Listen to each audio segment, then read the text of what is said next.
It's game week, and it's a great feeling for everyone, right? You guys included, and so excited about this last week of preparation.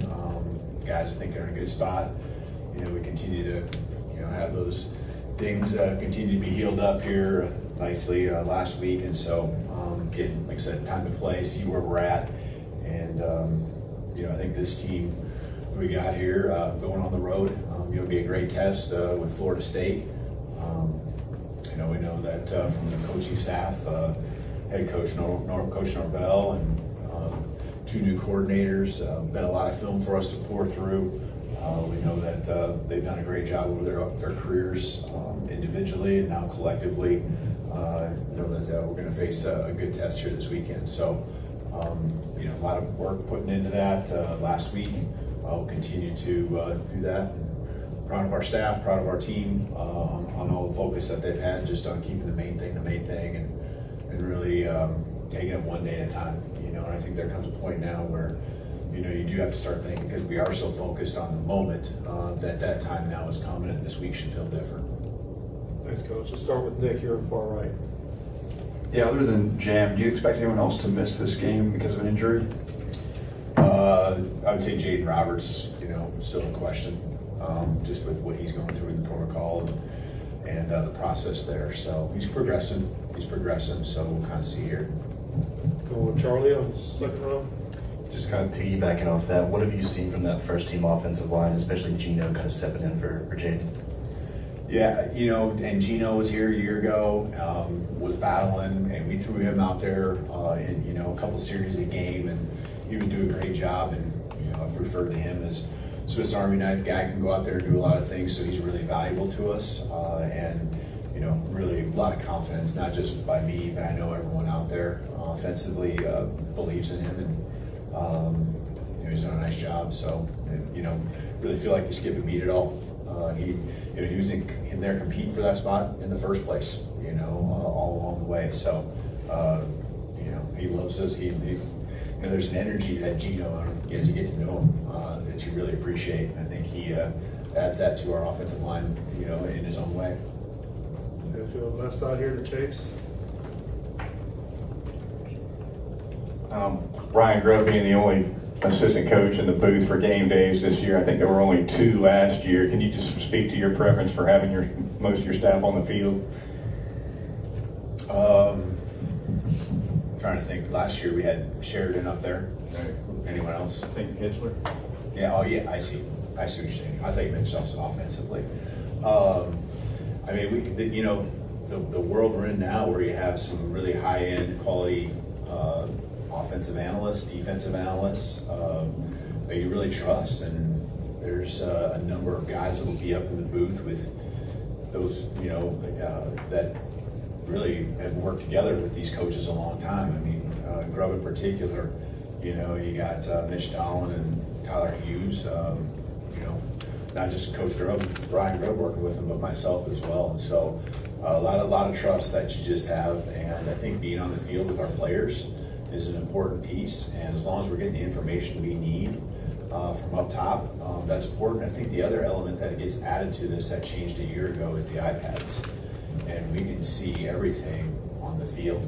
I can see it all on the field. Maybe not in that moment, but we can understand, why something happened, good, bad, ugly, whatever it might be, and we can make those adjustments by seeing on video as good as anyone, because it's got both views, the wide and the end zone shot. So we can make those adjustments on the field with our guys, and I think that's important for our coaches to be there with our guys, which is why you see more of the coaches on the football field. Go to Katie, second row in the middle. When you're breaking in new quarterbacks, new players along the offensive line on the road in the first game, what's the benefit to having an experienced guy like Parker as center? Yeah, and Ty, I understand this is his first game, but just with how long he's been in college, and he's got a few games under his belt in different ways, but it doesn't feel like maybe it feels that way for him, but I got a lot of confidence in him and just his emotional maturity and where he's at there to be able to take this in stride and it not be something that's overwhelming to him. So, but as you referenced with Parker, just those two guys working hand in hand, being team captains and the energy, or just the way that they kind of infuse energy into our team, but also do it in their own way where they can stay calm themselves. You feel very confident in what that's going to look like on game day with Parker running the show, and Ty there, hand in hand with him. Let's go back to the room, Mike. For the team in general, just what are some of the points of emphasis going on the road this year where you can improve upon last year? I think starting fast, right? You got to start fast. You dig yourself a hole on the road. It gets hard. The crowd gets behind the home team, and comes down to execution, which comes down to preparation and the work that's happening on the football field. Tomorrow, Wednesday, Thursday. So it's the same old thing, but starting fast and giving yourself, not that you don't have the belief, but like another level of like momentum, and so. As much as anything, taking it away from them, especially in an environment that we know is going to be a good one down there in Tallahassee. Front row on that, Colin. Hey, Kalen, I know that we've talked with Kane a little bit about this, but what have you seen from a guy like Dijon Lee, kind of coming in, being, Kane called him, we see him as a starter, and I'm curious about how you've seen him kind of grow over the course of the last few months to kind of put himself in that position. Yeah, that comment right there, I guess the way I'm hearing it, is how I feel. Like you have no problem putting him out there on the football field. And there's a maturity, use that with Ty and Parker and our team. But there's a maturity that a freshman has, and I felt like Xavier Brown had that last year, and there's other guys too. But to specifically focus on Dijon, he's had that even just when he doesn't even know what he doesn't know in spring ball.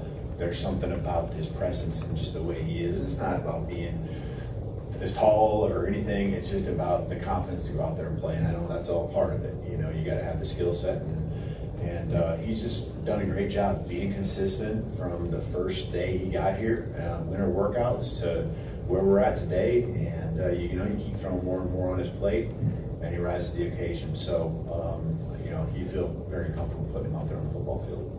Front row on the right, Tony. Correct me if I'm wrong here, but the last time you were on a team or coaching a team that was starting on the road was Southern Illinois in 2013. Do you even remember that game? And what do you draw on, I guess, from past experience to get your players ready for, getting a road environment right off the bat? Eastern Illinois? Did we play Eastern Illinois? We played Illinois. Oh, Illinois. Okay, that was the year before we played at Eastern Illinois, maybe. So, yeah, I was trying to think back. What was your just kind of what the question? What are you looking for? Oh yeah, just do you draw back on anything from either playing experience or coaching experience? Yeah, it's been so long. Yeah, it's been so long. I think you just go back to any big road games that you play, and this one being the first game of the season. The first one's always big. It's always the biggest because it's the next one, and then I think just getting the season off to a good start. That's important. That makes it big. So in all these ways, I think what it does is it gives you an urgency during fall camp. Playing these games like this, just kept I think the focus of fall camp at a high level, knowing that you got to be at your best because your opponent is, and we know they got a lot that they want to prove. They're gonna want to open up their season in a big way. So. I think the guys have done a great job of just focusing on us, focusing on what we can control, being in the moment. I know those are cliches, but I think these guys have really done a good job. Let's go to Jamie, back row in the middle of the room.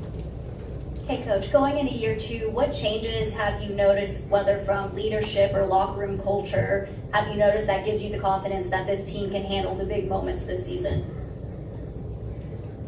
I think consistency in practice, consistency with how guys handle each other when maybe there's a moment that doesn't go as well. It doesn't even have to be on the practice field, it can be anything. And then just accountability to each other, if there's something that's just not to the level that they know, it doesn't mean that someone did something wrong. I'm talking about at the level, and making guys that are new to the program understand what that level should be. There's just a great investment that you see, and that leads to the consistency that I'm talking about. And there was maybe a practice where there's more on their plate, and school starting and things like that, you know, just you could feel it was different, that, you know, they needed to get out of there because they had to get to class, and that feels different because the guys are always putting in extra work on their own after practice. But in the end, I really feel like these guys, their investment's been extremely high level. And if there was a rep or two in practice that didn't go their way, those individuals that group together, you know, I missed a pass, they're going to put in the extra work and get that pass right after practice. And so, you know, these guys want it. They want it, and the actions have supported, you know, the work that it's supported through the work they've put in to reach their goals. Let's finish up with Kennington on the front right here. In regards to the offensive line, I know you mentioned Gino, you know, as a potential to replace Jaden. Is there anybody else in the depth part of the offensive line that earned their way to being considered for rotational snaps on Saturday? Nothing probably to the extent that we had a year ago. We were very intentional. Gino and then at right tackle kind of rotating there too. So nothing to that level right now. Doesn't mean we don't feel comfortable putting some guys out there, but you know, especially with this group, I'd like to get out there and generate some continuity, some momentum. I remember last year, the first play of the game, I think Parker's helmet flew off. Proctor got hurt in pregame. So by the second play of the game, we had 2 new faces on. So hopefully we got a little better luck here this year when it comes to that. So, but yeah, you know, I think that's you know, kind of the unit and the group that we'd like to have out there, you know, most of the snaps. Doesn't mean that a guy here and there might float out there for one series, but it's not something as intentional as we were a year ago. All right, thank you, Coach. Awesome. Thank you guys. Real time.